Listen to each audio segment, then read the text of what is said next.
Por sus consecuencias destructivas, cualquier guerra siempre es demasiado larga.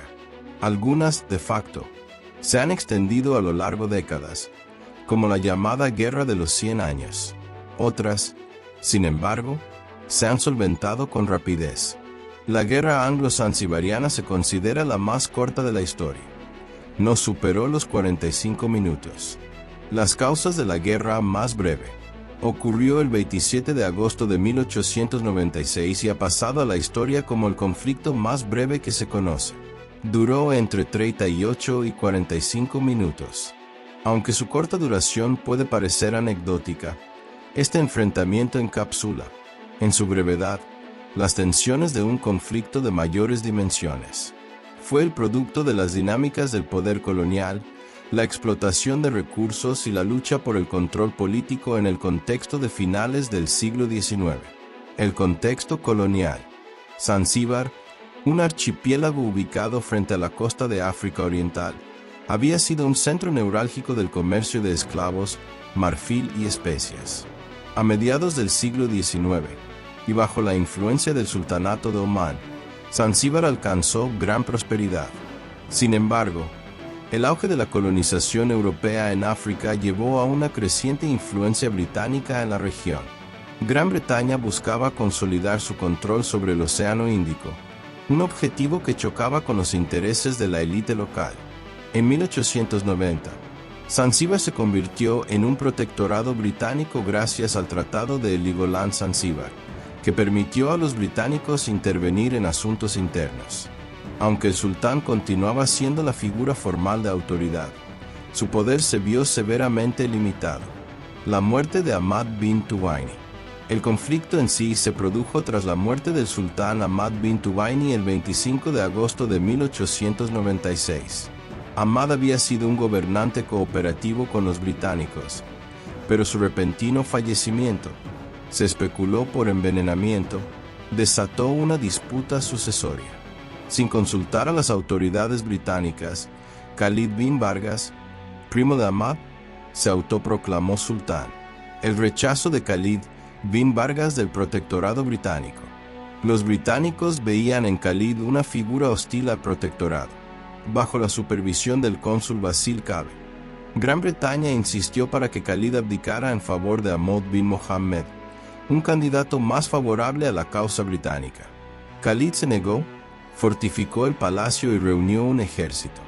Los británicos lanzaron un ultimátum por parte que exigía su rendición antes de las 9 a.m. del 27 de agosto de 1896. Las fases del conflicto. La preparación. En las horas previas al conflicto, Khalid reunió alrededor de 2.800 soldados y milicianos. Contaban con armas de diversa calidad y factura, entre ellas, varias piezas de artillería anticuadas y una pequeña flota naval con el yate sultánico HHS Glasgow a la cabeza. Por su parte, los británicos movilizaron una fuerza mucho más sofisticada. Contaban con 3 cruceros, 2 cañoneras y unos 900 soldados locales bajo su mando. El bombardeo. A las 9:02 a.m., y tras la negativa de Khalid a rendirse, el bombardeo británico dio comienzo. En cuestión de minutos, el palacio del sultán se redujo a escombros. El fuego naval también destruyó la nave Glasgow y neutralizó las posiciones de la artillería de Khalid. La resistencia por tierra, compuesta en su mayoría por civiles armados, fue incapaz de enfrentarse al armamento británico. El desenlace. A las 9:40 a.m., el conflicto había terminado.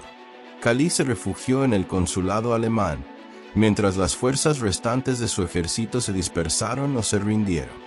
Las bajas de la batalla anglo-zanzibariana para las filas de Khalid se estimaron en 500 personas, en su mayoría soldados.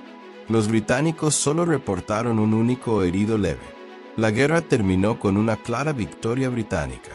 Basil Cabe declaró que Ahmad bin Mohammed sería el nuevo sultán bajo condiciones estrictas de cooperación con el protectorado.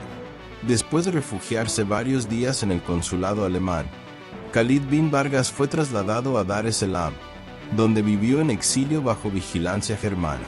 Los británicos lograron reforzar su control político y militar sobre Zanzíbar. Se aseguraron de que ningún futuro gobernante pudiera desafiar su autoridad. Esto marcó el fin de cualquier intento significativo de resistencia por parte de la élite local. Las consecuencias del conflicto. La consolidación del control británico.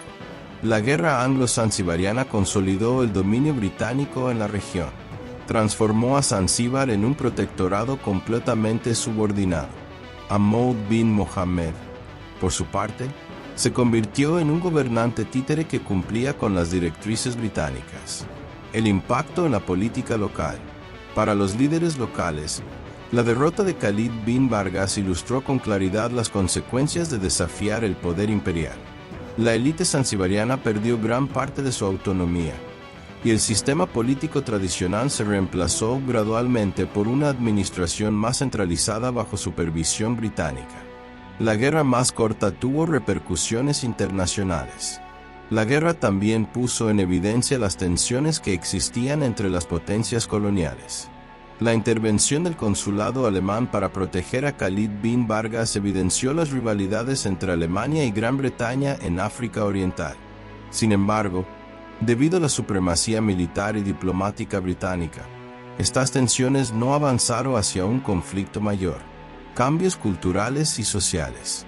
Gran Bretaña había insistido en que se aboliera el comercio de esclavos como justificación moral para su presencia. Esto tuvo implicaciones significativas en la estructura económica y social de Zanzíbar. Muchos antiguos esclavos se vieron abocados a malvivir en condiciones de pobreza extrema. Las élites comerciales, por su parte, decidieron adaptar sus negocios al comercio de clavo y coco, en sintonía con las demandas europeas. Aunque breve, la guerra anglo-zanzibariana reflejó la tentacularidad del imperialismo británico en África. Permitió consolidar el control colonial, eliminar las resistencias locales y reforzar las dinámicas de poder entre Europa y sus colonias.